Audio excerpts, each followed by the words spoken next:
Coulomb's law, और Coulomb's law में भी principle of superposition in terms of displacement vector. तो यहाँ पर लिखो बच्चों उसमें principle of superposition, principle of superposition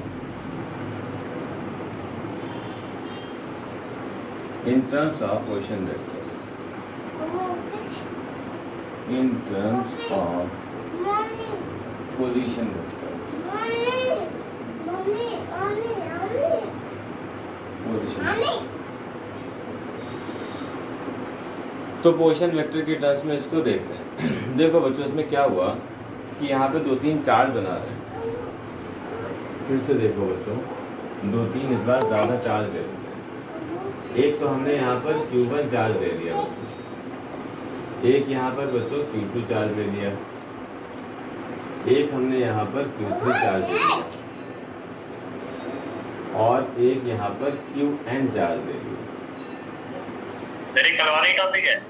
हाँ, बस एक बार बताया दे रहे हैं बच्चों को, थोड़ा सा कन्फ्यूजन है इसमें, तो देख लो जरा जल्दी जल्दी, तेज निपटा देते हैं। हालांकि इसका वीडियो हमारे पास बना रखा है, सेंड कर दें, मगर कर लेते बच्चों को दिल मत तोड़ो भाई। ये R1 है, ये R2 है। विजय तुम दिल मत तोड़ो बच्चों। है क्या? कुछ नहीं सर। अच्छा। तो मैं विजय से कह रहा था बच्चों का दिल मत तोड़ो। हाँ, बच्चों का दिल मत तोड़ो भाई, क्योंकि वैसे ही दिल टूटे फूटे रहते हैं, कम से कम हम लोगों के हाथ पैर से तो नहीं टूटे। बाकी तुम्हारे जो है इधर उधर टूटते रहे, वो अलग बात है। देखो बच्चों, तो इस वाले चार्ज पे नेट फोर्स निकालना है। ज़रा ये बता देना कि इस वाले फोर्स का क्या नाम रखें बच्चों, बोलो। F1 बोल दो, 2, और इस Q2 चार्ज, Q2 का, अरे ये तो 2 था, Q1 Q2 हो गया, तो Q1 पर F21 1 नहीं, 1 पर force acting on 1 due to 2। अब ये आ रहा है, ये इसका नाम बताना जरा। Force acting on charge 1 due to 3। एक ये आ रहा है F1 और N, ये आ रहा है। ठीक है ना बच्चों, यहाँ तक फिगर साफ साफ दिख रहा है, ये बन गया।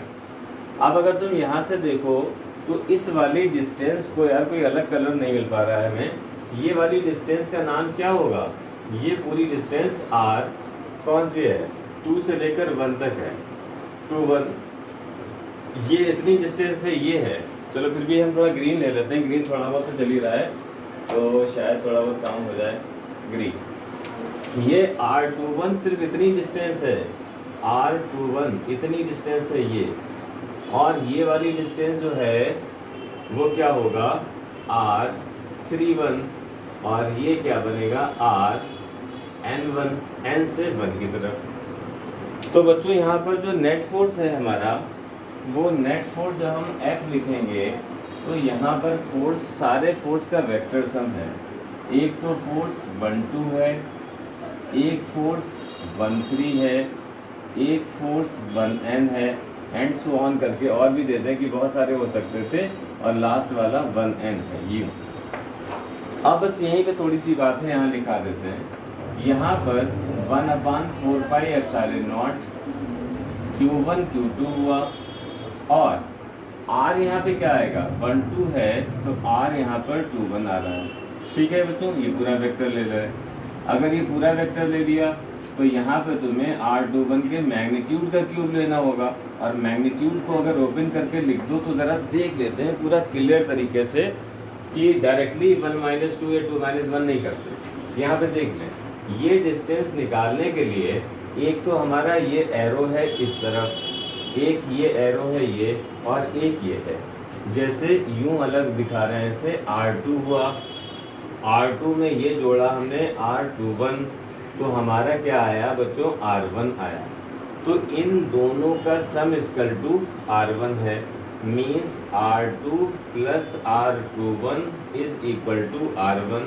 तो R21 की ज़रूरत पड़ेगी तो R1 माइनस R2 यूँ होगा, जिसको हम यूँ कह सकते हैं कि इस तरह से जो लिखा हुआ है 21, तो यहाँ पर R1 माइनस R2 फिगर के अकॉर्डिंग पाया जा रहा है, और इसका क्यूब लिख दिया।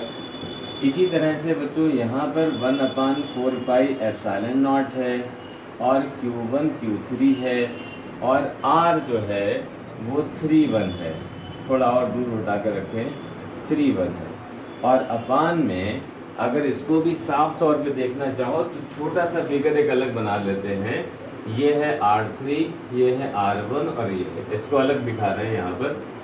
R31 में नहीं R3 में ऐड करा है R31 को, तो हमने पाया क्या, R1 पाया।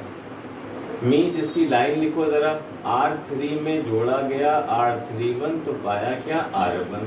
तो R31 क्या बना, R1 माइनस R3। और यहाँ पर हमने लिखा बच्चों R1 माइनस R3 के मैग्नीट्यूड का क्यूब प्लस 1/4πε0 Q1 और Qn ले लिया और यहाँ पर Rn1 ले लिया, वेक्टर लगा दिया। और यहाँ पर इसका बस यही फॉर्मेट चल रहा है, 1 माइनस दूसरा 1 माइनस दूसरा, यहाँ R1 माइनस Rn लिख लिया। चाहो तो इसका भी एक छोटा सा फिगर बना लो, अगर बनाओ तो देखो ऐसे बनेगा हल्का सा।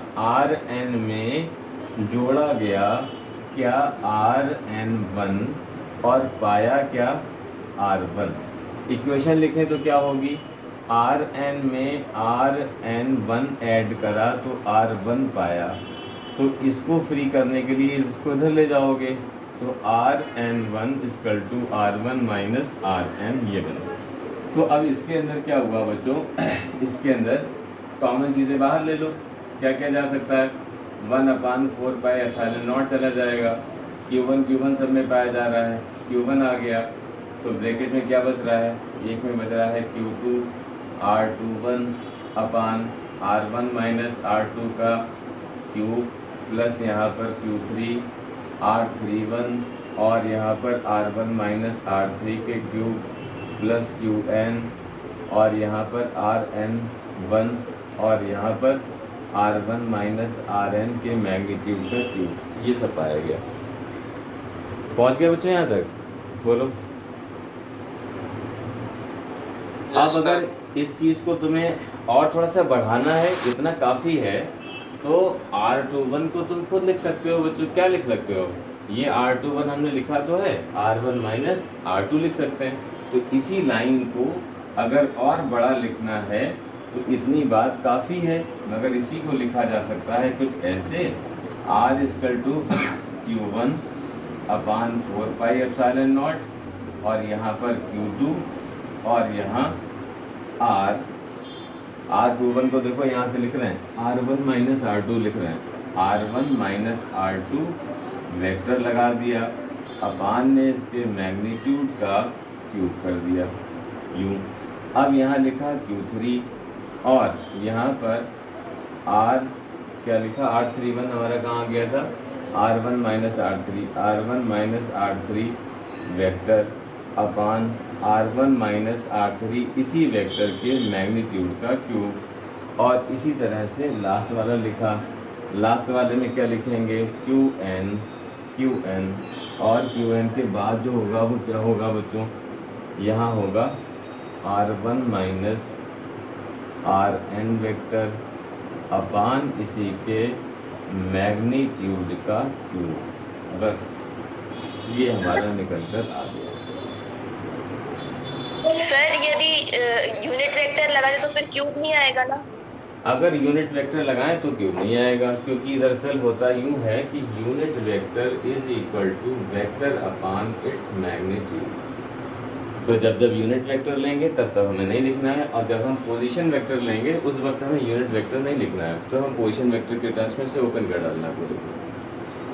ठीक है बच्चों, हटाएं से, चलते हैं आगे। और अगर कल वाली बात में हो तो कल वाला फिगर हमें बता दो, अब मुझे याद नहीं रहा कि कैसे बनाया था, उस वाली बात को भी फिर से बता दें। अगर क्लियर है तो आगे बढ़ जाते हैं, नहीं तो उसको देखते चलते हैं। बोलो बच्चों, सारे लोगों का क्लियर था? अभी टाइम है तो ठीक है, फिर भी अगर दोबारा कभी पूछना हो तो फिर से कभी प्रकट हो जाएगा वही। ठीक है, ये हमने 3 बना दिए, Q1 Q2 Q3 का ये सारा इफेक्ट देख लिया। कल वाला फिगर में अगर 3-4 देखना हो तभी बताओ, 2-4 मिनट लगेंगे, जल्दी हो जाएगा। बोलो बच्चों। अरे हाँ हूँ कर दो। ब्रजेश तुम्हारी बात क्लियर हो गई सारी? Yes sir. देख लेना उसमें से, फिर से अगर कोई जन हो तो उसे दोबारा फिर से पूछ लेना। चलो बच्चों अब गेम स्टार्ट करें, कुछ आगे की तरफ चलते हैं। और तुम लोगों ने बता ही दिया था कि सिमिलरिटी, कूलॉम्स लॉ और ग्रेविटेशन में क्या है और डिससिमिलरिटीज़ क्या हैं, तो उन वाली बातों को ध्यान में रखना। 1 नंबर का क्वेश्चन बन जाएगा। अगर तुम लोग रेडी हो तो फिर चला जाए बच्चों एक नई हेडिंग की तरफ, इलेक्ट्रिक फील्ड की तरफ। उससे पहले 2-3 क्वेश्चन और हैं जो एक मदन ने भी पूछा था। एक तो उन्होंने सर्कुलर मोशन को रिलेट करके एक प्रॉब्लम बना दी थी, एक में 2 वायर को जोड़ के बना दी। कहो तो वो 2-4 क्वेश्चन करा दें, या कहो तो सीधे से लेके चले इलेक्ट्रिक फील्ड की दुनिया में। बताओ क्या सही रहेगा? करा दो सर, करा दो। करा दिए सर। हाँ तो देखो बच्चों, एक इन्होंने क्वेश्चन जो दिए थे वो क्वेश्चन भी ढूंढना पड़ेगा, पता नहीं कहाँ था, अभी वही देखते हैं। हाँ ए मदन तुम बताओ जरा कौन सा क्वेश्चन था, क्या था? Yes sir. हाँ वो एक सर्कुलर मोशन वाला जो तुमने पूछा था ना, वो भी सबको बता दें, सारे लोग कर लें उसको। क्या था? सर जिसमें टाइम पीरियड निकालना था। हाँ टाइम पीरियड। हाँ एक और याद आया, 2 बॉल करके दे देते हैं, वो कहते हैं ग्राउंड में ऊपर है, वो वाला क्वेश्चन भी कर लेते हैं। जब तक हमें बॉल वाला याद आ गया तो अपना याद करो। देखो बच्चों एक क्वेश्चन सर आ गया। अच्छा बताओ कौन सा था? क्या सर आप पहले यही वाला बता दीजिए। बॉल वाला। देखो बच्चों क्वेश्चन क्या है, उन्होंने कहा 2 बॉल हैं और 2 बॉल में एक ए है जो यहाँ ग्राउंड पे रखी हुई है, बी है जो कि हवा में फ्रीली सस्पेंडेड है। एयर में फ्रीली सस्पेंडेड के क्वेश्चन फिजिक्स में उन्होंने बनाए हैं बच्चों 3 जगह। एक तो बनाया है कूलॉम्स लॉ में, और एक बनाया इलेक्ट्रिक फील्ड में। 2 के इलेक्ट्रिक फील्ड में पढ़ेंगे। मैग्नेटिज्म में एक वायर का बनाया और एक चार्ज, 4 जगह बनाया है। तो उसमें पहला टाइप ये देख लो। अब 2 बॉल है, एक तो ग्राउंड में रखी हुई है, ठीक है। ग्राउंड में अगर हम डायरेक्टली टच करा देंगे तो चार्ज अर्थ में फ्लो हो जाएगा। उन्होंने मान लो रबर के पैड के ऊपर रख रखा है उसको। दूसरी उन्होंने हवा में रोकी, उन्होंने कहा सिमिलर नेचर का चार्ज है। अब इसका कंसेप्ट देख लो कि क्वेश्चन कुछ भी हो तुम लोग ऑपरेट कैसे करोगे। अगर कोई चीज़ हवा में रुकती है तो क्यों रुक पाएगी? हवा में तो कोई रुकेगी नहीं, इलेक्ट्रिक फील्ड की वजह से अर्थ अट्रैक्ट कर लेगी। मगर रुकने की वजह ये हो सकती है कि एक तो इसका वेट लग रहा है नीचे की तरफ mg, और दोनों पे सिमिलर नेचर का चार्ज, दोनों पॉजिटिव हो या नेगेटिव, रिपल्शन की वजह से ऊपर की तरफ फोर्स लगेगा। तो अगर ये दोनों ही फोर्स इक्वल हो गए तब ये हवा में फ्रीली सस्पेंड कर जाएगा। चाहे ये वायर हो या बॉल हो या कोई भी शीट हो सकती है। अलग अलग चैप्टर में अलग अलग सिचुएशन देंगे। हवा में रुकने का मतलब ही है कि कोई ना कोई फोर्स इसके वेट को कैंसिल आउट कर रहा है, और इस सिचुएशन में हमें क्या करना होगा? F जो है mg के इक्वल लेना है। डायरेक्शन में अपोजिट है ही तो हमें डायरेक्शन की बात नहीं करना है, क्योंकि मैग्नीट्यूड में इक्वल होगा। डायरेक्शन जब इक्वल होगी, डायरेक्शन जब अपोजिट होगी, मैग्नीट्यूड इक्वल होगा, तभी कैंसिल आउट होकर 0 होगा। अब F निकालने के लिए क्या क्या हो सकता था? F निकालने के लिए 1/4πε0 है, जिसे तुम लोग K लिख देते हो, मगर हम उसको पूरा लिखना चाहते हैं, लिखते हमें अच्छा लगता है ये। और Q1 Q2 आ गया अपान r²। अगर ये एयर वैक्यूम है तो कोई बात ही नहीं, अगर यहाँ पे कोई मीडियम भर दिया जाए तो एक नया K डाइलेक्ट्रिक कांस्टेंट यहाँ ज़रूर आ जाएगा। एयर या वैक्यूम के केस में यहाँ पे नहीं लिखते हैं, और एयर वैक्यूम इतना कॉमन होता है कि अगर कुछ ना दिया जाए तो हम एयर वैक्यूम ही लेके चलेंगे, जब कोई मीडियम देंगे तो उसकी वो बात कर ही लेंगे। अच्छा अभी r² हो गया = mg, बस इतना सा कंसेप्ट तुम्हारा है। अब यहाँ पर तुम्हें पता क्या है? सरकारी कांस्टेंट है, तुम जानते हो ये। अब Q1 Q2 सिमिलर या डिसिमिलर दे दिए जाएं, मास दे दिया जाए, जी हमें पता रहता है। 4 क्वांटिटी का खेल है। कभी वो दोनों चार्ज दे देते हैं, मास दे देते हैं तो डिस्टेंस पूछ लेते हैं। कभी चार्जेस और डिस्टेंस दे दिया तो मास पूछ लिया। इस तरह की बात होगी। तो चलो एक क्वेश्चन बस प्रैक्टिस के बतौर कर चुके हैं, बस कंसेप्ट यही है। उसमें कोई भी राइटर अगर कोई क्वेश्चन बनाएगा या एग्जामिनर तो कहाँ ले जाएगा? भाई यही कंसेप्ट रहेगा उसका। वो हो सकता है तुम्हें दोनों चार्ज डिस्टेंस दे के मास पूछ लिए, मास दे दिया, दोनों चार्ज दे दिया, डिस्टेंस पूछ लिया, या डिस्टेंस मास दे के चार्ज पूछ लिए, या दोनों चार्ज में से एक चार्ज दे दिया, दूसरा चार्ज पूछ लिया। ये रहेगा। दोनों में अनलाइक नेचर नहीं रहेगा। अनलाइक नेचर अगर रहेगा तो हमें ग्राउंड वाली बात नहीं होगी, फिर ये बात होगी कि ऊपर वाली बॉल पकड़े हुए नीचे वाली हवा में लटक रही है। ऐसा नहीं बनाया। अगर ऐसा बनाने का सिचुएशन मान लो कि वो सोच के बना दें तो यहाँ पॉजिटिव चार्ज अगर मान लो कोई इंसान पकड़े खड़ा है ऐसे, अब ये वाली हवा में यानी ग्राउंड से ऊपर रुकी हुई है, तो इसका मतलब इस पर नेगेटिव चार्ज होगा। क्यों? क्योंकि ये इस पर अट्रैक्टिव फोर्स F लगा रहा होगा, नीचे की तरफ वेट ग्रेविटी का वेट लग रहा है mg, ये दोनों इक्वल होंगे तो ये हवा में फ्रीली सस्पेंड करती रहेगी। तो चलो बस इस वाले क्वेश्चन को, कंसेप्ट को एक क्वेश्चन में यूज़ कर लिया जाए। बच्चों लिखो इसमें, there are two identical balls, there are two identical balls having charge 2 microcoulomb on each. There are two identical metallic balls having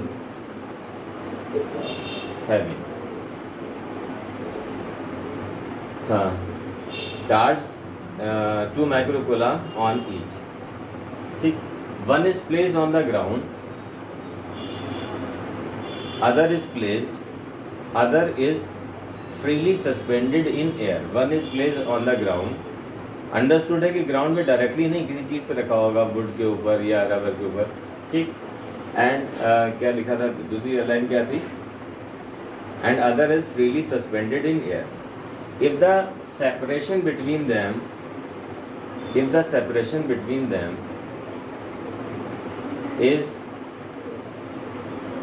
is 2 centimetre.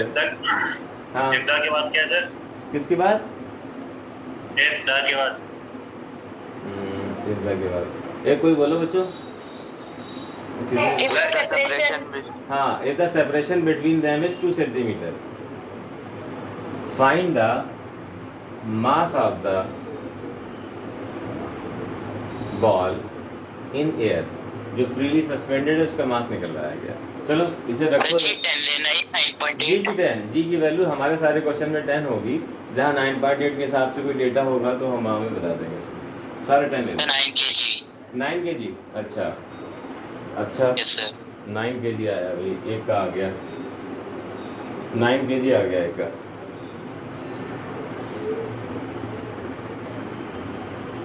अच्छा चलो, जब तक हम पीछे हम भी कर रहे हैं, तुम लोग सॉल्व करो इसे। जहाँ 9 × 10 की पावर 9 था, दोनों चार्ज 2 थे, दोनों माइक्रो मिला के -12 हुआ, डिस्टेंस 2 है, r की वैल्यू, r यही तो है 2 सेंटीमीटर, 2 का स्क्वायर 4 सेंटीमीटर का -4 हो गया। अच्छा फिर बच्चों फिर क्या हुआ, m नहीं पता, g की वैल्यू 10 लगा दो बस, ठीक। तो 4 तो ये जा ही रहा है सर 9 ना, हाँ, तो Yes, यहाँ sir. पे 30 90 इधर आया, 90 = 10m आया, 10 से ही जाने के बाद 9 आया, और किस में, kg में, क्योंकि हम SI सिस्टम में चल रहे थे, SI ही मिलेगा।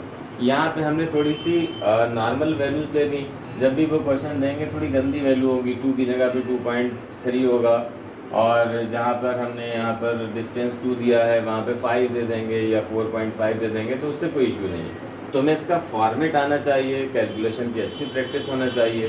तो यही बात थोड़ी सी अजीब सी है, राइटर लोगों ने ज़्यादा सोचा नहीं कि शुरुआत में बहुत अच्छी वैल्यूज से इजी स्लोप से एक क्रिएट करना था एक्सरसाइज को, और ये ना करने की वजह से सब उटपटांग डाल दिए, तो बच्चे थोड़े इरिटेट होकर उसे छोड़ देते हैं पढ़ना।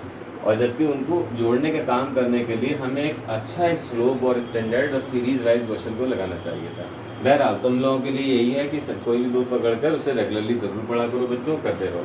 हाँ, एक छोटा सा क्वेश्चन था, इन्होंने पूछा था मदन ने, अब ये बता रहे हैं। मदन बताना ज़रा वो क्वेश्चन क्या था, सर्कुलर मोशन वाला। बोलो। सर वैसे सर जो आपने अभी कॉन्सेप्ट बताया इसी पे बेस्ड एक और ऐसा ही क्वेश्चन है सर, वो वाला बता दूं क्या? वो वाला मतलब आता है, बस थोड़ी सी वैल्यूज अलग हैं। तो लाओ सर बोलो, अभी तो कर ही रहे हैं, बच्चों से कराते सब, अभी निकाल के रख देंगे ये लोग। एक से एक धुरंधर आदमी यहाँ बैठा हुआ है। A free pith ball A of 8 gram carries a positive charge of 5 × 10⁻⁻8 coulomb. What must be the nature and magnitude of charge that should be given to a second pith ball B fixed 5 cm below the former ball so that the upper ball is stationary? ठीक, अपर ball stationery का मतलब ये नीचे वाली ball fix है, इसको हम ground मान सकते हैं या हाथ में पकड़ के खड़ा हुआ हो, ग्राउंड मान लेते हैं। ये बी बताया तुमने नीचे, ऊपर बताया ए है, और ए पे तुमने मास शायद 5 इंटू 10 की पावर माइनस क्या बताया था, 8। ये सर चार्ज है ये। 5 इंटू 10 की पावर माइनस 8 कूलाम ये चार्ज बताया तुमने, ठीक। और उन्होंने नेचर पूछा, अगर ये पॉजिटिव है तो जाहिर सी बात है ये पॉजिटिव ही होगी, ताकि रिपल्सिव फोर्स ही कैंसिल कर रहा होगा इसके वेट को। अगर ये नेगेटिव चार्ज होता तो हम यहाँ पे नेगेटिव ले लेते, ठीक। तो दूसरी चार्ज का नेचर तो पता लग गया, सेम नेचर का होगा। अब और क्या क्या दे रखा था, ये तो चार्ज हो गया। मास दे रखा है या डिस्टेंस दी है 5 सेंटीमीटर। डिस्टेंस 5 दे रखी है, डिस्टेंस आर की वैल्यू 5 सेंटीमीटर दे रखी है, ठीक है। तो हमें क्या निकालना था, मास। क्या निकालना है हमें, अरे भाई चार्ज हो गया, रेडियस हो गया। The magnitude of charge. अच्छा दूसरा चार्ज, ठीक है। ये Q1 चार्ज हमें दे रखा है, उन्होंने Q2 चार्ज हमसे पूछा है। तो मास की वैल्यू भी तो तुम्हें दे रखी होगी कुछ न कुछ। मास बताओ। 8 ग्राम। 8 ग्राम मास है, 8 ग्राम, ठीक। चलो आ जाओ भाई, यहाँ पर F इक्वल टू हमारा mg हो गया, F की वैल्यू 9 इंटू 10 की पावर 9 हो गई। Q1 हमें पता है 5 into 10 to the power minus का 8 है। Q2 हमें नहीं पता है, जो हमें चाहिए है। ये तो पता लग गया, नेचर सेम ही होगा, तभी रिपल्सिव फोर्स से सीन कैंसिल करके नेट फोर्स डिस्टेंस आने कितनी का। है? हाँ डिस्टेंस उन्होंने 5 सेंटीमीटर गिवन है क्वेश्चन में, तो 5 का स्क्वायर 25 हो गया, और सेंटीमीटर का स्क्वायर माइनस का 4 हो गया। मास 8 है, ग्राम का मतलब है केजी में कन्वर्ट करेंगे 10 टू दी पावर -3 हो जाएगा। जी की वैल्यू वही 10 लगाते हैं। अब यहाँ पर देखो बच्चों, इसमें क्या निकल कर आया, Q2 की वैल्यू निकालने के लिए हमें क्या करना है, ये 4 ऊपर आके 13 होगा, 13 पॉजिटिव है, और इसमें से -8 चला जाएगा तो कितना बचेगा, ये तो हो गया हमारा 45 अपॉन 25। यहाँ पे 13 माइनस का 8 बचा, 13 माइनस 8 कितना होता है, प्लस का 5। अरे बोलो ना, हाँ तो करते रहो कम से कम। यहाँ पर 8 10 टू दी पावर यहाँ पे माइनस का 2 बच रहा है, ठीक है। अब यहाँ पे Q सर मास कितना दिया है? मास 8 ग्राम की केजी में बना के रखना है। तो Q इक्वल टू हम यहाँ पे लिखेंगे 8 इंटू 10 की पावर माइनस का 2, और अपान में यहाँ जा रहा है 10 टू दी पावर 5, 25 ऊपर पहुँच रहा है, और नीचे आ रहा है यहाँ पर 45, ठीक। तो 10 टू दी पावर अगर ये 5 ऊपर जा रहा है तो -7 बच रहा है। अब यहाँ पर तुम्हारा ये बचा तुम्हारा 25, 5 छोड़ा दो से 9 आ जाएगा, यहाँ पर 5 आ जाएगा, और यहाँ आ गया 40 into 10 to the power -7 upon 9। ये वैल्यू चार्ज की निकल कर आ गई। कितने कूलाम है, वो 40 अपॉन 9 कर लो, जो भी आएगा वो आ जाएगा आंसर, ठीक। बोलो बच्चों। और पॉजिटिव नेचर तो है ही, इसका दे ही चुके हैं पॉजिटिव, फिर भी इसे हिंदी में लिख दिया जाए पॉजिटिव। चलो नेक्स्ट क्वेश्चन पे चलते हैं। तो एक क्वेश्चन ये था बच्चों, तुम लोग खुद निकालो उसको, और सिचुएशन हम दे रहे हैं। इन्होंने कहा था, तो अरे सर इसका आंसर कितना आ रहा है? इसका आंसर यार 40 को से 9 से उड़ा दो, 9 4 हो जाएगा 36, 10 की पावर 9 आ रही है।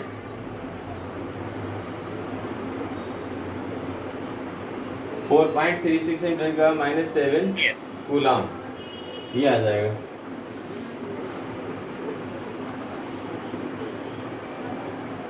सर 4.45। हाँ 4.4 बचेगा यार, 4 बचा था, 40 हुआ, और 4.44। 4.44, अच्छा तो 4.44 4 पॉइंट समथिंग इंटू 10 का -7 कूलाम, 36 4 बच गया अच्छा हाँ वहाँ पर सर वो 9.8 रखिए यहाँ। ठीक ठीक, यहाँ पर आ जाएगा कि वो 10 रखने की वजह से वो 4 बच रहा है, फिर 40 हो रहा है, फिर से बच्चों 4 चलता रहेगा, बस इतना काफ़ी। अब जरा जाओ, वो बताओ जरा सर्कुलर मोशन वाला जरा बच्चों। टाइम पीरियड वाला। हाँ टाइम पीरियड, वो थोड़ा सा एक 10 की पावर 9 आ रही है ना इसमें? 10 की पावर 9 आ रही है, 7 आ रही थी, -7। वो -2 7 भी ही था है। उधर, केजी को ग्राम को केजी बनाना वाला -2 भी था उधर। ये 8 इंटू 10 ग्राम -3 इंटू ये, उसी की वजह से 2 असर पड़ रहा होगा। ग्राम में नहीं लगाना है, केजी में लगाना है। चलो बच्चों आगे देखो, फिर इसके अंदर उसमें सर्कुलर मोशन में सेंटीपिटल फोर्स यूज करा गया। तो अब सेंटीपिटल फोर्स कुछ बच्चों को याद नहीं रहता ना, 11 का टॉपिक है, इसलिए उस वाले क्वेश्चन को यूज करना चाह रहे हैं। 2 चार्ज थे, तूने बताया एक चार्ज कोई कौन सा घूम रहा था? क्वेश्चन ही बोल दो। हाँ क्वेश्चन बोल दो। A particle of mass m and carrying charge minus q1 is moving around a charge q plus q2. Minus q1 is moving around, plus का q2, Yes sir, plus plus का q2. q2, ठीक, घूम रहा है r radius पर। Yes sir, r radius है और फिर टाइम पीरियड प्रूव करना है। टाइम पीरियड प्रूव करना है। टाइम पीरियड पे उन्होंने प्रूव करने के लिए कुछ कहा था, कोई एक्सप्रेशन दिया था, बताना जरा कितना था? t equal to The t is equal to under root 16 pi cube. Pi cube और Yes sir. Epsilon naught mr cube m r cube upon q1 q2. Q1। बस ये बच्चों छोटा सा है इसमें फार्मूला, मगर थोड़ा 11 का एक फार्मूला छोटा सा यूज़ करा है सेंटीपिटल फोर्स का, तो इसे करके देख लेते हैं। यहाँ पर जो इसके बीच में अट्रैक्टिव फोर्स है, हम लोगों ने पढ़ा है सेंटीपिटल फोर्स, एक ऐसा फोर्स जो सर्कुलर मोशन करने के लिए चाहिए ही होता है। सर्कुलर मोशन ज़रा याद कर लो, 11 का टॉपिक था। जब भी कोई बॉडी सर्कुलर पाथ पे घूम रही होती है तो उसे सर्कुलर मोशन कहते हैं। अगर कांस्टेंट स्पीड से घूम रही यूनिफॉर्म सर्कुलर मोशन कहते हैं। अगर वेरिएबल स्पीड होती है तो नॉन यूनिफॉर्म सर्कुलर मोशन होता है। मगर सर्कुलर मोशन जब जब होता है तो सेंटर की तरफ एक फोर्स चाहिए ही होता है, उसका नाम होता है सेंटीपिटल फोर्स। अगर हम एक स्ट्रिंग में स्टोन बांध के घुमा रहे हैं, ये देखो एक सुंदर सा हाथ बना दिए, ये हाथ जो है एक स्ट्रिंग में पत्थर को बांध के घुमा रहा है, तो इसमें प्रोड्यूस टेंशन फोर्स ही सेंटीपिटल फोर्स का काम करता है। न्यूक्लियस के चारों तरफ इलेक्ट्रॉन अगर घूम रहे हैं तो इनके बीच में electrostatic force of attraction Coulomb's law वाला ही सेंटीपिटल फोर्स का काम करता है। अच्छा, जो सन के चारों तरफ प्लैनेट रिवॉल्व कर रहे हैं वहाँ पर न्यूटन का ग्रेविटेशन फोर्स ही सेंटीपिटल फोर्स का काम करता है। और एक दो केस और आता है, मैग्नेटिक फील्ड के अंदर जब 50 पार्टिकल घूमता है तो वहाँ पर मैग्नेटिक फोर्स जो ही है वही सेंटीपिटल फोर्स का काम करता है। सेंटीपिटल तो इसलिए कह रहे हैं कि टुवर्ड्स सेंटर एक फोर्स लग रहा है, अब वो हो जो भी फोर्स, कोई भी फोर्स हो, चाहे टेंशन फोर्स हो, इलेक्ट्रोस्टैटिक हो, ग्रेविटेशन। तो अब यहाँ पर भी इन दोनों के बीच चूंकि चार्ज हैं तो यहाँ पे कौन सा केस लगेगा? ग्रेविटेशन तो लगेगा नहीं, ना मैग्नेटिक लगेगा, इलेक्ट्रोस्टैटिक फोर्स ऑफ अट्रैक्शन लगेगा। तो इलेक्ट्रोस्टैटिक फोर्स ऑफ अट्रैक्शन को Fe हमने कह दिया। अब ये Fe किसके इक्वल होगा? Fe इक्वल होगा किसके? सेंटीपिटल फोर्स के। Fe होता कितना है? Fe होता है 1/4 पाई एप्सिलॉन नॉट, Q1 Q2 दोनों रख दिए, साइन नहीं रखे जाते कूलम्ब्स लॉ में, r² is equal to centripetal force mv²/r। ये हम लोगों का निकल कर आ गया। अब यहाँ से हम इस v को निकाल सकते हैं, एक r से r उड़ा दो तो v² निकल कर आ जाएगा, m निकल जाएगा। तो v² इक्वल टू आ गया 1/4 पाई epsilon not Q1 Q2/r, Q1 Q2/r। m को भी नीचे भेज दो, m नीचे आ गया, और v यहाँ पर स्क्वायर हटा के रूट में ले आए। अब उन्होंने पूछा टाइम पीरियड। टाइम पीरियड के लिए हम लोगों ने बहुत सारे क्वेश्चन ऐसे करे थे, कहाँ पर? पिछली बार ग्रेविटेशन में करे थे। टाइम पीरियड इक्वल टू क्या है? Distance upon speed. डिस्टेंस क्या है? सरकमफेरेंस 2πr, और v क्या है? जो भी निकाला हुआ है। अब यहाँ थोड़ी जगह बना लें, तो 2πr/v हमें रखना है यहाँ पर। तो 2πr तो हमें बचपन से पता है बच्चों कितना होता है, तो t इक्वल टू ये तो 2π हो गया, r हो गया अपॉन v। v की वैल्यू अगर हम यहाँ पर रखें बच्चों, इस v की ये वैल्यू निकाल के लाए हैं। ठीक, क्या निकाल के लाए? 1/4 पाई एप्सिलॉन नॉट Q1 Q2/rm। ये अब बच्चों इसमें कौन सी वैल्यू ऊपर पहुंच रही, जरा सा रीअरेंजमेंट करना है। मेरे ख्याल से तुम खुद ही ट्राई कर लेते हो, इससे तो ज़्यादा अच्छा है।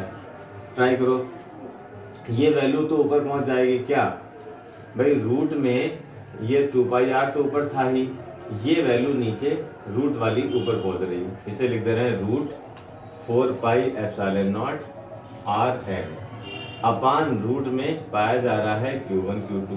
ठीक, अब इस वैल्यू को अगर रूट के अंदर ले जाएं तो क्या होगा भाई? रूट से बाहर अगर तुम्हें पता है 4 होता है तो बाहर कितना आता है? 2। अगर 2 को अंदर ले जाना है रूट के तो क्या आ जाएगा? 4। देखो हम बड़ा बड़ा लिख रहे हैं यहाँ, पहले वाली वैल्यू तो एज इट इज वैसे लिख दो, 4 है, पाई है, एप्सिलॉन नॉट है, r है, m है। अब ये 2 का कौन पहुंचा यहाँ पर? 4। ये पाई का क्या पहुंचा यहाँ पर? Pi square. r का क्या पहुंचा यहाँ पर? r स्क्वायर अपान रूट में क्या पाया जा रहा है? Q1 Q2। दोनों रूट में है तो दोनों को एक ही रूट में ले लो, ये रूट हटाकर इसको बढ़ा दिया, ये बड़ा रूट हो गया। अब यहाँ पर तुम देखो 4 इंटू 4 होकर क्या हो गया, रूट में 16 हो गया, और एक पाई ये है और 2 पाई ये है, पाई का क्यूब हो गया और एप्सिलॉन हो गया।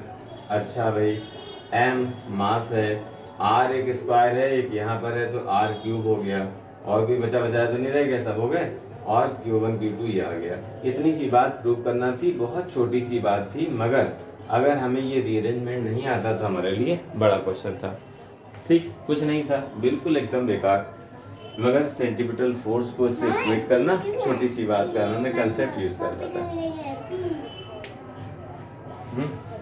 सर एक बार थर्ड लास्ट स्टेप से फिर से बता देना। थर्ड लास्ट स्टेप ये है, देखो ये 1/4 पाई एप्सिलॉन, ये है 1/4 pi epsilon Q1 Q2 upon are अपन है, ये अपान के डबल अपान में है, तो ये वैल्यू तो ऊपर जाएगी। जैसे कि तुम ये समझ लो 3/7/5 है, तो अगले स्टेप में 3 इंटू 5/7 होता है ना, इस 5 को ऊपर जाना होता है। तो यहाँ रूट में क्या है, रूट में Q1 Q2 है, अपान में 4 पाई एप्सिलॉन नॉट RM है, तो ये वैल्यू रूट समेत ऊपर जाएगी इसके इंटू में, और इंटू में जब पहुंचेगी तो 2 पाई आर ये है, इंटू में पहुंचा रूट का 4 पाई एप्सिलॉन नॉट RM पहुंचा, अपान रूट Q1 Q2 रहा। अब अगली बार जो रूट में नहीं थे उनको रूट के अंदर ले गए, तो 2 जब पहुंचेगा 4 हो जाएगा, पाई जब पहुंचेगा पाई स्क्वायर हो जाएगा, आर जब पहुंचेगा रूट में तो आर स्क्वायर हो जाएगा, एक आर पहले से था तो आर क्यूब बन जाएगा। इस तरह से रीअरेंजमेंट हुआ है। इसे आराम से अपने आप से करो उसमें, और जहाँ पे दिक्कत हो पूछो उसे, वैसे सब लोगों को खुद करना चाहिए। ए अवनीश बिल्कुल नहीं बोलते, तुम कहाँ हो?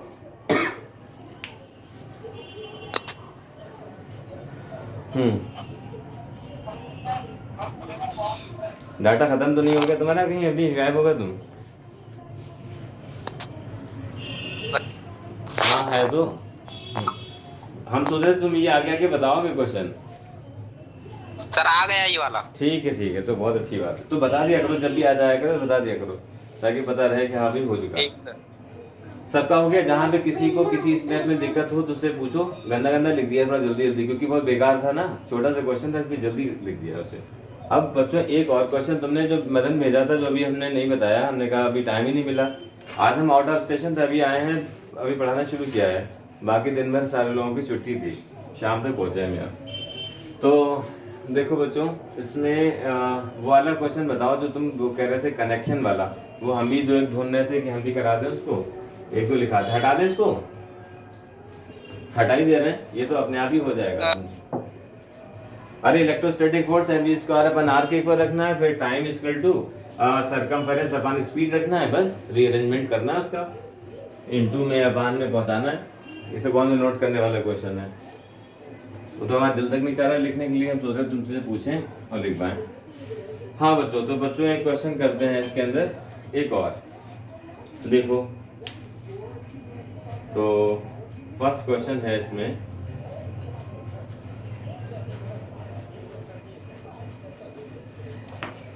टू सिमिलर चार्ज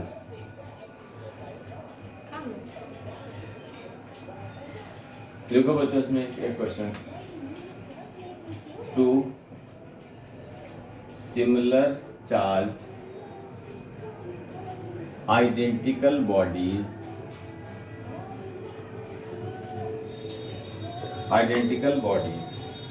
ठीक, A and B repel each other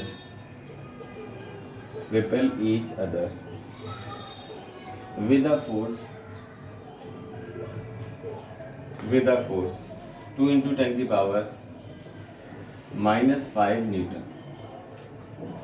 फिर कहा गया a third identical uncharged press C is touch A।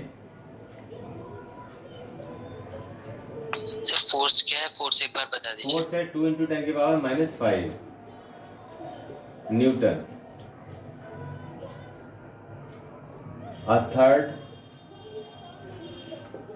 uncharged sphere C is touched with a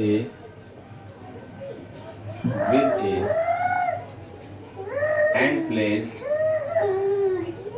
placed at midpoint midpoint of A and B, बस। अब कहा गया find net force on C body, ठीक। तो बस निकालो इसमें।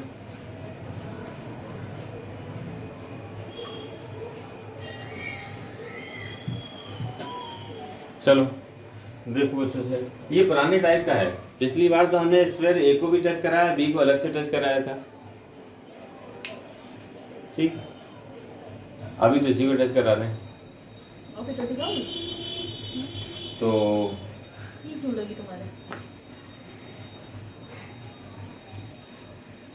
Distance कितनी है आपस में? डिस्टेंस उन्होंने कुछ भी नहीं दे रखा है। डिस्टेंस आर वार के टर्म्स में निकाल के ही मैटर को आगे बढ़ाना है, कुछ दे नहीं रखा है डिस्टेंस।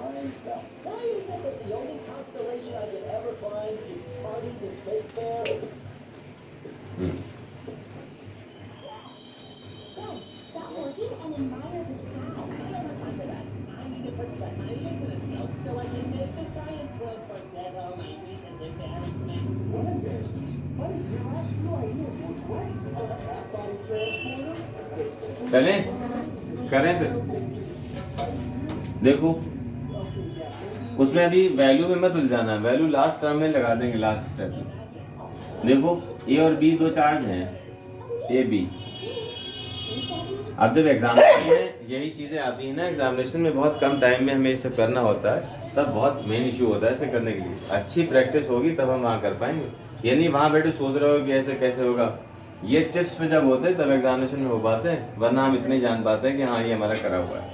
ए बी है दोनों पर, क्यू क्यू चार्ज हमने कंसीडर कर लिया। तब इन लोगों के बीच की डिस्टेंस सपोज कर लो आर ले लिया। तब इन लोगों के बीच में फोर्स जो लग रहा है वो एफ लग रहा है। अब एफ के लिए 1/4πε0 लिखने की जरूरत नहीं, छोटा छोटा लिखेंगे क्योंकि इसमें बड़े बड़े एक्सप्रेशन लिखना पड़ेंगे। एफ इक्वल टू लिख दिया हमने के 1/4πε0 की जगह पर। Q1 Q2 को क्यू स्क्वायर लिख दिया, अपान डिस्टेंस स्क्वायर लिख दिया। बहुत अच्छी बात, ये फोर्स हमारा। और यही वैल्यू जो है वो क्वेश्चन में दिया है 2 × 10⁻⁻5 न्यूटन है। अब उन्होंने क्या किया, एक सी लेके आए। सी अनचार्ज था, ए से टच कराया। जैसे ही ए से टच कराया, अब ए पर चार्ज जो है वो Q ना होकर Q/2 रह गया और इस पर Q/2 हो गया। इसको एक नए फिगर से शो करते हैं। तो अब ए पर रह गया है Q/2 और बी पर अभी भी पूरा Q है, ठीक। और सी यहाँ पर रख दिया है, नहीं ये बी था, सी यहाँ रख दिया। सी पे चार्ज Q/2 है, मिड पॉइंट पे रख दिया। अब ए वाला फोर्स उधर लगा रहा है Fa, बी वाला फोर्स इधर रिपेल कर रहा है Fb। कौन सा फोर्स ज्यादा है ये अंदाजा तुम्हें यहाँ से देखकर हो जाना चाहिए। बताओ कौन सा फोर्स ज्यादा है।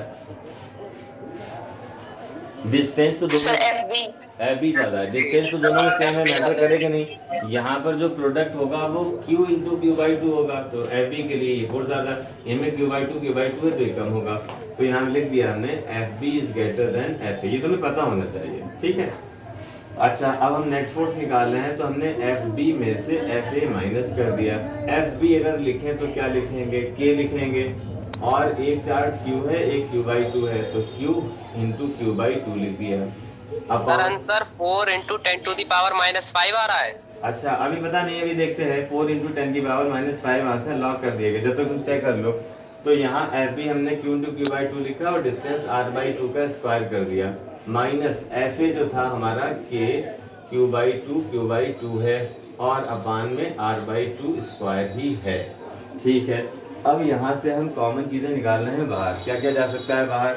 बाहर जा सकता है, एक तो K आ सकता है, एक Q/2 आ सकता है और एक Q भी आ सकता है बाहर, ठीक है, ये भी आ गया।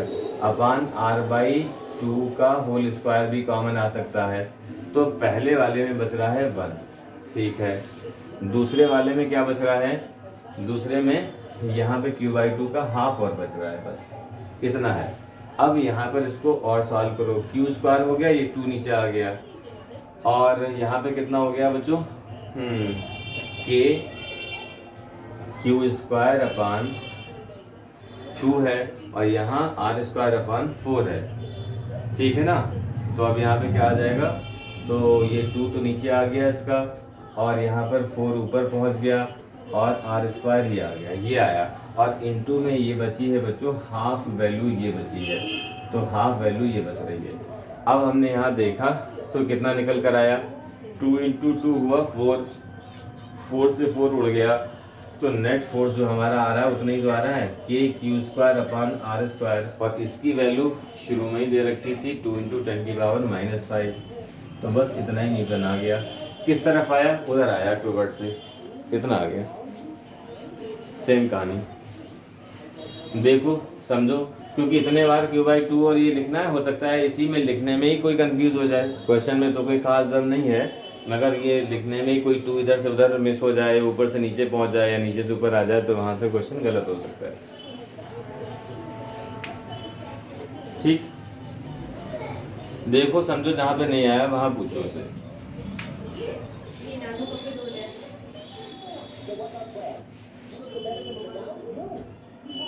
सर सी को बी के कांटेक्ट में नहीं ले गए? नहीं, सिर्फ उन्होंने कहा है थर्ड चार्ज अनचार्ज स्पेस सी था इज टच्ड विद ए, बस प्लेस एट मिड पॉइंट। सी पे जब टच पे लेकर सर वीडियो ब्लर हो रहा है, अच्छा ब्लर हो रहा है, इसका मतलब नेटवर्क की थोड़ी सी इशू हो गया होगा कोई, तभी ऐसा होने लग जाता है। कोई बात नहीं, वो बाद में देखने मिल जाएगा। अच्छा, पिछली बार जो क्वेश्चन किया था उसे ए से टच कराने का बी से भी कराया था, तो वो वाला क्वेश्चन अलग है, वो हो चुका है। अब इसमें सिर्फ एक से ही टच कराया गया था, हमने कहा तुमसे निकलवा के देख लें बच्चों से।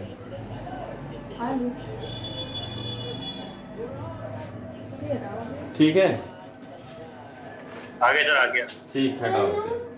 अब इसमें एक क्वेश्चन और कर डालो बच्चों, इलेक्ट्रिक फील्ड कल से ही स्टार्ट करेंगे।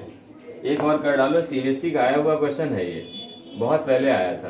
अब जरा देखना है कि तुम लोग कर पा रहे हो से नहीं कर पा रहे हो। ठीक, चलो हम लिखते हैं इसे।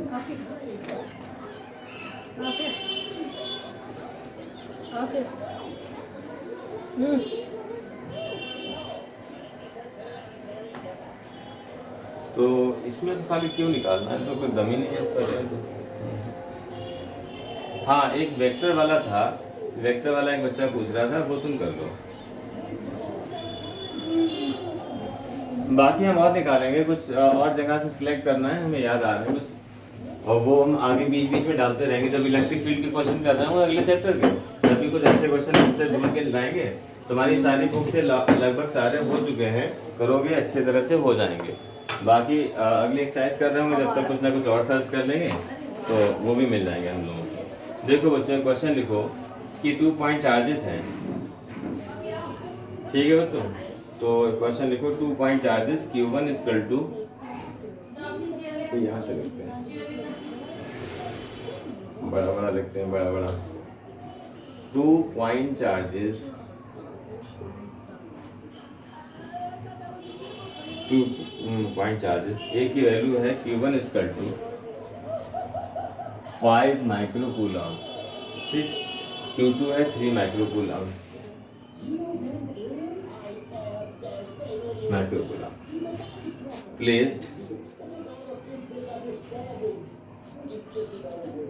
placed at 132, 1 metre, 3 metre, 2 metre. ये उनकी लोकेशन दे रखी है, पोजीशन या यूं कर दो कोऑर्डिनेट्स दे रखे हैं। और 3, 5, 1 है दूसरा, 3 मीटर, 5 मीटर एंड 1 मीटर, ठीक। फिर कहा गया है find the force F12 and F12, find the force F12 and F21, ये दोनों फोर्स निकालना है using vector form, using vector form of Coulomb's law. तो बच्चों कोई ऐसा दमदार क्वेश्चन नहीं है, मगर अकेला क्वेश्चन मुश्किल से एक वेक्टर की शक्ल वाला मिला। चूंकि अब नॉर्मल बात थी तो हमने सोचा इसको डिस्कस करते चलें। सर डिस्टेंस कितनी रखी एक बार? डिस्टेंस पहले की 1 metre, 2, 1 metre, 3 metre and 2 metre, और दूसरे चार्ज की 3 मीटर, 5 मीटर एंड 1 मीटर। ठीक, ये उन्होंने डिस्टेंस दे रखा है। अब तुम बताओ बच्चों, यहाँ पर R1 की पोजीशन तुम्हें दे रखा है, ये इसका मतलब तुम जानते हो XYZ कहते हैं। XYZ को हम लोग यूनिट के टर्म्स में पूरी फिजिक्स में पढ़ते चले आए, IJ के कैप कहते हैं। X एक्सिस के along unit vector I cap होता है, Y एक्सिस के अलॉन्ग J कैप होता है, और Z एक्सिस के अलॉन्ग जो होता है वो K कैप होता है। नेगेटिव अगर X है तो माइनस I कैप हो गया। इस तरह से IJ के कैप ये सब तैयार हो गया। तो चलो बच्चों, उन्होंने F12 नाम दे के पूछा, F12 और F21 बताना है। मतलब ये हमारी चीज़ों पर बहुत नज़र रखने वाले हैं कि हम लोग इसे कैसे करेंगे। तो चलो बच्चों, फिर से देखा जाए तो पहला वाला फार्मूला लगाते हैं इसमें। ठीक, तो फार्मूला लिखूं जरा, F12 = 1/4πε0 Q1 Q2/R²। और यहाँ पर R21 ये ले लिया यूनिट वेक्टर। अगर वेक्टर के फॉर्म में लिखना है तो हमें क्यूब करना पड़ेगा इसमें। ठीक, चलो यूनिट वेक्टर में लिखा। अब जरा इनको दिखाओ बच्चों, R1 R2 को लिखो जरा। R1 को हम अगर पूरा कोऑर्डिनेट सिस्टम को फॉलो करते लिखें, 2i नहीं, सिर्फ i cap plus 3j cap plus 2k cap. R2 अगर को लिखो वेक्टर को तो वो होगा 3i cap plus 5j cap plus k cap, ये होगा। ठीक, रिपीट कर दिए, मेरा नेट चले गया था। अच्छा, नेट चला गया था। F12 = 1/4π Q1 Q2/R² into R21 unit vector cap, ये लिखा है। ठीक, अब R1 हमारा ये हो गया, R2 ये हो गया। अगर हमें R12 की ज़रूरत पड़े R1 से 2 की तरफ, तो R12 को बना के रख लेते हैं। तो R12 क्या होता है, अभी हमने देखा था R2 - R1, आज वाले टर्म में देख भी लेना जाकर, तो ये हो जाएगा। अब इसमें हमें क्या करना है, R2 रखना है हमें 3i plus 5j plus k रखना है, माइनस R1 वाला कर देना है i cap plus 3j plus 2k, ये लिख देना है। अब यहाँ से जो आ रहा है 3 में से 1 चला गया, यहाँ पर 2i कैप बचा, 5 - 3 हो गया तो 2 प्लस का 2j कैप हुआ, k और माइनस के 2k में माइनस का k कैप बच रहा है। ये तो हमारा R12 आ गया वेक्टर। ठीक है बच्चों, R12 आ गया। अब हम R12 का यूनिट वेक्टर निकालेंगे। यूनिट वेक्टर निकालने का फार्मूला तुमने बचपन में पढ़ा था 11th में, क्या था, अगर R12 निकालते हो कैप तो इसका मतलब है R12 वेक्टर अपान इसी का मैग्नीट्यूड। तो मैग्नीट्यूड इसका कितना होता है, देखो इसका हमने यहाँ वेक्टर लिखा, पूरा वेक्टर ये उठा के रख डालो, 2i cap plus 2j cap minus k cap अपान, जब भी किसी वेक्टर को ij के कैप में दिया जाए तो उसका मैग्नीट्यूड निकालते वक्त हम लोग क्या करते हैं, रूट के अंदर इसकी कोफिशिएंट की वैल्यू, जैसे 2 है 2 का स्क्वायर कर दिया, प्लस ये 2 है 2 का स्क्वायर कर दिया, प्लस यहाँ -1 है तो उसका स्क्वायर कर दिया ये। तो इस तरह से इन लोगों को हम ऐड कर देते हैं। 4 4 8, जब भी किसी वेक्टर को i j के कैप में लिखा जाए तो उसका मैग्नीट्यूड निकालते वक्त हम उसके i j k के कोफिशिएंट को रूट के अंदर स्क्वायर करके जोड़ देते हैं।